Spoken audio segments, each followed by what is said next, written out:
حضرت عمر رضی اللہ تعالیٰ عنہ روایت کرتے ہیں کہ زید بن سعنہ نامی ایک یہودی تھا جس کو حضور نے قرض دینا تھا. آقا کریم علیہ الصلوۃ والسلام دو جہاں کے مالک ہیں، لیکن حضور کا فقر اختیاری تھا. آقا کریم علیہ السلام کے گھر میں بسا اوقات کتنے کتنے دن چولہا نہیں جلا کرتا تھا. حضور ادھار لے کر کے لوگوں کی مصیبتوں کو بھی دور کرتے اور گھر کا چولہا بھی بعض اوقات ادھار لے کے گرم کرنا پڑتا. اعلیٰ حضرت فرماتے ہیں مال کے کونین ہیں گو پاس کچھ رکھتے نہیں، دو جہاں کی نعمتیں ہیں ان کے خالی ہاتھ میں. تو کہتے ہیں کہ ایک دن حضور علیہ السلام کی خدمت میں ایک شخص حاضر ہوا جس کا نام زید بن سعنہ ہے اور یہودی ہے، اور اس نے حضور علیہ السلام سے قرض کا تقاضا کیا، لیکن تقاضا اتنے سخت انداز سے کیا کہ اس نے حضور علیہ السلام کی قمیص کو پکڑ کے کھینچا بھی. تو حضرت عمر رضی اللہ تعالیٰ عنہ نے جب دیکھا تو بڑے گھور کے اس کی جانب دیکھا اور اس کو پیچھے ہٹاتے ہوئے کہا کہ تجھے شرم نہیں آ رہی کہ اللہ کے رسول کے ساتھ کیسے سلوک کر رہا ہے اور میں تیرے سامنے موجود ہوں. تو حضرت نبی رحمت صلی اللہ علیہ وسلم نے حضرت عمر کو کہا عمر مجھے تجھ سے اس بات کی توقع نہیں تھی. ذرا غور کیجئے حضور علیہ السلام کی اس سیرت کے انداز کو. ایک شخص آ رہا ہے اور حضور سے سختی کر رہا ہے. ابھی حضور کو قرض لٹانے کی جو تاریخ ہے اس میں بھی 4 دن باقی رہتے ہیں اور وہ ناجائز سختی کر رہا ہے. حضرت عمر رضی اللہ تعالیٰ عنہ نے جب اس کو گھورا اور سختی کی تو حضور علیہ السلام نے فرمایا عمر مجھے تیرے سے اس بات کی توقع نہیں تھی. تمہارا کام تو یہ تھا کہ مجھے حسن ادا کی تلقین کرتے کہ اچھے انداز سے قرض واپس کرو، اور اس کو جو ہے وہ نرمی کی تلقین کرتے. اور پھر آقا کریم علیہ السلام نے فرمایا اس کا قرض ادا کر دو، اور اے عمر جو تم نے اس کو گھورا ہے اس کے بدلے میں 20 وسق زیادہ کھجوریں بھی تم اس کو دو گے. تو زید بن سعنہ نے جب حضور علیہ السلام کی اس سیرت اور اس کردار کو دیکھا اور حضرت عمر رضی اللہ تعالیٰ عنہ 20 وسق اس کو کھجوریں دے رہے تھے، تو اس نے حضرت عمر کو بتایا کہ میں یہودی ہوں اور میں نے تورات کے اندر نبی آخر الزمان کی شان اور عظمتوں کے بیان کو پڑھا ہے. یہ بات ابھی رہ گئی تھی، باقی ساری نشانیاں میں نے حضور میں دیکھ لی تھی، اب یہ نشانی رہ گئی تھی، آج میں نے یہ بھی دیکھ لی. اور پھر وہ حضور کی خدمت میں حاضر ہو کر اسلام کے دائرے میں داخل ہو کر حضور کا عبدی غلام بن. حضرت معاذ بن جبل رضی اللہ تعالیٰ عنہ فرماتے ہیں کہ ایک دن حضور گلی سے گزر رہے تھے اور میں ایک جانور کی کھال اتار رہا تھا، اور مجھے کھال اتارنے کا طریقہ نہیں تھا، مجبوراً مجھے کھال اتارنا پڑی. تو حضور گزرے تو مجھے دیکھا کہ معاذ بن جبل کو کھال اتارنا نہیں آ رہی. تو حضور رک گئے اور آقا کریم نے فرمایا معاذ ٹھہرو ذرا، میں تمہیں بتاتا ہوں کہ بکری کی کھال کیسے اتاری جاتی. اور آقا کریم آگے بڑھے اور حضور نے خود جو ہے وہ کھال اتاری اور پھر مجھے فرمایا معاذ ایسے کھال اتارا کرتے ہیں. آج ہم اپنے بڑے پن کو اور اپنی عظمت کو اس انداز سے لوگوں کے سامنے رکھنا چاہتے ہیں کہ ہم جو ہے وہ ٹشو کا ایک ٹکڑا بھی نہیں پکڑ سکتے، اور وہ بھی پکڑانے کے لیے ہمارے پاس ایک خادم موجود ہوتا ہے. لیکن آقا کریم علیہ السلام کی زندگی اور حضور علیہ السلام کی سیرت کی سادگی کا حسن اور جمال یہ ہے کہ حضور اپنے کپڑوں کو خود مرمت کر لیتے ہیں اور اپنے دیگر کام خود کرتے ہیں اور بطیب خاطر کرتے ہیں، اور اس میں کوئی چیز اپنے لیے شرمندگی کی محسوس نہیں کرتے ہیں. حضرت حسن رضی اللہ تعالی عنہ حضور علیہ السلام کے نواسے بھی ہیں اور آقا کریم علیہ السلام کی صحابیت کا شرف بھی پایا ہے.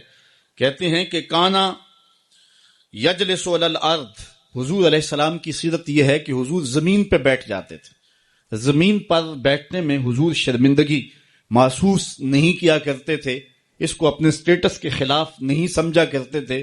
زمین کے اوپر حضور بیٹھ جایا کرتے تھے اور فرماتے ہیں وَيَطْعَمُ، اور زمین کے اوپر بیٹھ کر کے حضور علیہ السلام کھانا تناول فرمایا کرتے تھے. حضور کی عادت یہ تھی کہ آقا کریم جب بھی کھانا کھاتے تو حضور جھک کر کے کھانا کھاتے. فرماتے ہیں کہ میرے پاس ایک فرشتہ آیا جو کعبۃ اللہ کے صحن میں کھڑا تھا اور اس کی کمر کعبۃ اللہ کی چھت کے برابر تھی، اتنا اس کا قد تھا. اور اس نے مجھے کہا کہ آپ اگر چاہیں تو آپ کو نبی اور بادشاہ بنا دیتے ہیں، اور آپ اگر چاہیں تو آپ کو عبد اور نبی بناتے ہیں. تو فرماتے ہیں کہ میں نے جبریل کو دیکھا اور جبریل مجھے اشارے سے تواضع کا حکم دے رہے ہیں. تو میں نے عرض کی کہ میں نبی اور عبد بننا چاہتا ہوں. تو جب یہ بات حضور نے کہی تو فرمایا عائشہ اگر میں نبی اور بادشاہ بنتا تو یہ جتنے بھی پہاڑ ہیں یہ سونا بن کے میرے ساتھ چلتے، لیکن میں نے اس بات کو اختیار نہیں کیا. اور اس کے بعد حضور علیہ السلام جب بھی کبھی کھانا کھاتے تو حضور جھک کر کے کھاتے، جس طرح مالک کی دہلیز سے خیرات ملتی ہے اور کوئی خادم اس کو جو ہے وہ شکرانے کے طور پہ جو ہے وہ انتہائی عجز کے ساتھ کھاتا ہے. ساری زندگی حضور نے کھاتے اور پیتے ہوئے تکیہ نہیں لگایا، ہاتھ میں پلیٹ پکڑ کے اکڑ کے یا ٹہل کر کے یا جو ہے وہ بالکل سیدھے ہو کے نہیں، تھوڑا سا جھک کر کے بغیر تکیے کے حضور علیہ السلام کھانا کھانا پسند فرمایا کرتے تھے.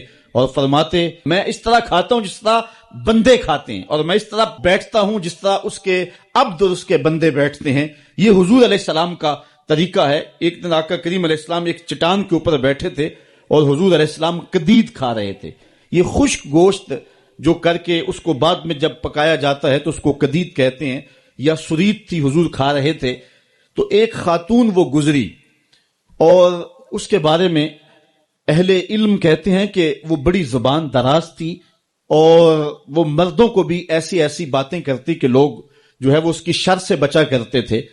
تو اس نے کہا کہ آپ تو ایسے کھا رہے ہیں جس طرح کے عبد کھاتے ہیں. تو حضور علیہ الصلوۃ والسلام نے فرمایا اگر میں عبد نہیں ہوں تو کون عبد ہے؟ فرمایا میں سب سے بڑا عبد ہوں. تو جب یہ بات سنی تو اس کے قدم رک گئے اور اس نے حضور علیہ السلام کی خدمت میں عرض کی کہ حضور آپ پھر اکیلے ہی کھا رہے ہیں، مجھے بھی کھلائیں. تو حضور نے ایک لقمہ اٹھایا، فرمایا لو تم بھی کھا لو. تو اس نے کہا یہ نہیں، بلکہ جو آپ کے منہ میں ہے میں وہ کھانا چاہتی ہوں. تو حضور علیہ الصلوۃ والسلام نے اپنے منہ کا نوالا نکال کر کے اس کے منہ میں ڈال دیا. تو کہتے ہیں کہ اس کے بعد کبھی بھی اس کی زبان پر کبھی فحش بات آئی نہیں تھی. حضور کے جوتے کی وہ برکت تھی اور اس کا وہ فیضان تھا کہ اس کے اندر ایسی روشنی ہو گئی. پہلے وہ سخت لعان تھی، گالیاں دینے والی تھی اور فحش گفتگو کرنے والی تھی، لیکن حضور علیہ الصلوۃ والسلام کے جوتے کی برکت سے اللہ تعالیٰ جل شانہ نے اس کی زبان کو حسن بھی دے دیا اور جمال بھی عطا فرما دیا. تو حضور علیہ الصلوۃ والسلام کی عادت تھی کہ آقا کریم زمین پہ بیٹھ کے کھاتے، جھک کے کھاتے. فرماتے میں ایسے کھاتا ہوں جس طرح عبد کھاتے ہیں. وَيَلْبَسُ الْغَلِيظَ، اور آقا کریم علیہ السلام موٹے کپڑے پہنتے تھے. باریک ترین کپڑے پہننے سے حضور نے گریز کیا ہے. اور یہ وَيُطِيلُ الصَّلَاةَ، اور حضور کی نماز لمبی ہوا کرتی تھی. وَيُكَسِّرُ الْخُطْبَةَ، اور خطبہ حضور مختصر فرمایا کرتے تھے. وَلَا يَانِفُ أَن يَمْشِيَ مَعَ الْأَرْمَلَةِ وَالْمِسْكِينِ فَيَقْضِي لَهُ الْحَاجَةَ، اور حضور علیہ السلام اس بات میں کوئی شرمندگی محسوس نہیں کیا کرتے تھے کسی مسکین، کسی لاچار، کسی بیوہ، کسی یتیم اور کسی مسکین کے ساتھ چلیں اور اس کے کام آئیں اور مصیبت میں اس کا دکھ بانٹ دیں اور اس کی حاجت کو حضور پورا فرما دیں. یہ حضور علیہ الصلوۃ والسلام کی سیرت کے وہ روشن پہلو ہیں کہ آقا کریم علیہ الصلوۃ والسلام کی سیرت زمانے کے سامنے ایسا نور بانٹتی ہے، ایسے اجالے پھیلاتی ہے. ایک شخص نے حضور علیہ الصلوۃ والسلام سے وعدہ کیا کہ آپ یہاں رکیں اور میں ابھی آتا ہوں. تو آقا کریم علیہ الصلوۃ والسلام اس کے انتظار میں وہاں رکے. 3 دن گزر گئے اور وہ نہ آیا، چونکہ حضور وعدہ کر چکے تھے کہ میں تیرے آنے تک یہاں رہوں گا. تیسرے دن اس کو جا کے یاد آیا تو وہ واپس پلٹا. تو آقا کریم نے جواب میں صرف اتنی بات کہی. آپ نے فرمایا یا فتح قد شککت علیہ، اے نوجوان تو نے تو مجھ کو مشقت میں ڈال دیا.